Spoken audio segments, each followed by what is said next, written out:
नमस्कार दोस्तों, सब अच्छे होंगे, कुशल मंगल होंगे।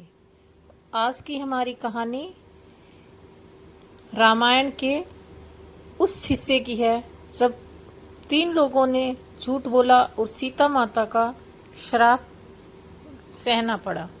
तो आज हम माता सीता के श्राप के बारे में बात करेंगे। माता सीता द्वारा दशरथ जी के पिंडदान को लेकर एक किस्सा आपने सुना ही होगा।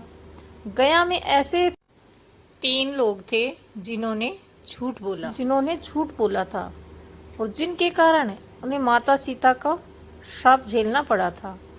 इस श्राप के कारण आज भी वे लोग भुगत रहे हैं। इसलिए यह जानना जरूरी है कि साक्षी के वक्त झूठ बोलने से कितना बड़ा पाप होता है। तो बिना देरी किए हुए चलते हैं, कहानी को शुरू करते हैं। एक बार वनवास के दौरान भगवान राम, लक्ष्मण और सीता पितृपक्ष के दौरान श्राद्ध करने के लिए गया धाम पहुंचे। वहां श्राद्ध कर्म के लिए आवश्यक सामग्री जुटाने हेतु राम और लक्ष्मण नगर की ओर चले गए। उधर दोपहर हो गई, पिंडदान का समय निकलता जा रहा था और सीता माता की चिंता बढ़ती जा रही थी। तभी दशरथ जी की आत्मा ने माता सीता के समक्ष पिंडदान की मांग रख दी। गया जी के आगे फल्गु नदी पर अकेली सीता जी असमझ में पड़ गई। चिंता में उन्होंने फल्गु नदी के साथ वटवृक्ष, केतकी के फूल और गाय को साक्षी मानकर बालू का पिंड बनाकर स्वर्गीय राजा दशरथ के सामने पिंडदान दे दिया। थोड़ी देर में भगवान राम और लक्ष्मण लौटे तो माता सीता ने कहा कि देर होने के कारण समय निकला जा रहा था, इसलिए उचित समय पर मैंने स्वयं पिंडदान कर दिया। यह सुनकर श्री राम ने कहा, बिना सामग्री के पिंडदान कैसे हो सकता है? इसका प्रमाण दो।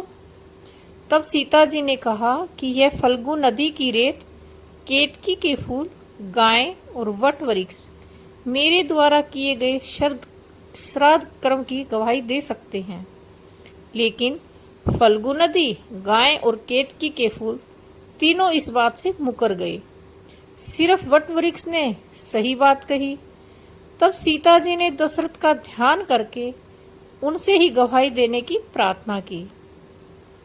दशरथ जी ने सीता जी की प्रार्थना को स्वीकार कर घोषणा की कि ऐन वक्त पर सीता ने मुझे पिंडदान दिया है।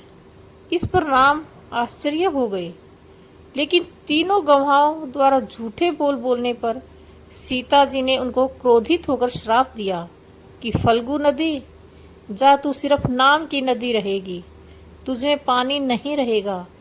इस कारण फल्गु नदी आज भी गया में सूखी रहती है। गाय को श्राप दिया कि तू पूज्य होकर भी लोगों का जूठा खाएगी, और केतकी के फूल को श्राप दिया कि तुझे पूजा में कभी नहीं चढ़ाया जाएगा। वट वृक्ष को सीता जी का आशीर्वाद मिला कि उसे लंबी आयु प्राप्त होगी और वे दूसरों को छाया प्रदान करेंगे तथा पतिव्रता स्त्री तेरा स्मरण करके अपने पति की दीर्घ आयु की कामना करेगी। यही कारण है कि गाय को आज भी जूठा खाना पड़ता है। केतकी के फूल को कभी पूजा में नहीं चढ़ाया जाता और फल्गु नदी के तट पर सीता कुंड में पानी के अभाव में आज भी सिर्फ बालू रेत से पिंड दान किया जाता है। तो ये 3 मनुष्य जिन्होंने झूठ बोला और श्राप झूठ बोला सहन कर रहे हैं कि सीता माँ ने पिंड दान नहीं किया और माँ सीता ने क्रोधित होकर इन्हें श्राप दिया और आज भी इस श्राप को भुगत रहे हैं। तो आपको हमारी कहानी कैसी लगी? कमेंट बॉक्स में हमें अवश्य बताएं और ऐसी ही जानकारी वर्धक कहानियाँ देखने के लिए हमारे सरल ज्ञान चैनल को सब्सक्राइब करें, लाइक करें और शेयर करें। आज बस इतना ही है। कल किसी नई कहानी और नई जानकारी के साथ आपके साथ फिर से हाजिर होंगे। तब तक के लिए आज्ञा दीजिए। नमस्कार।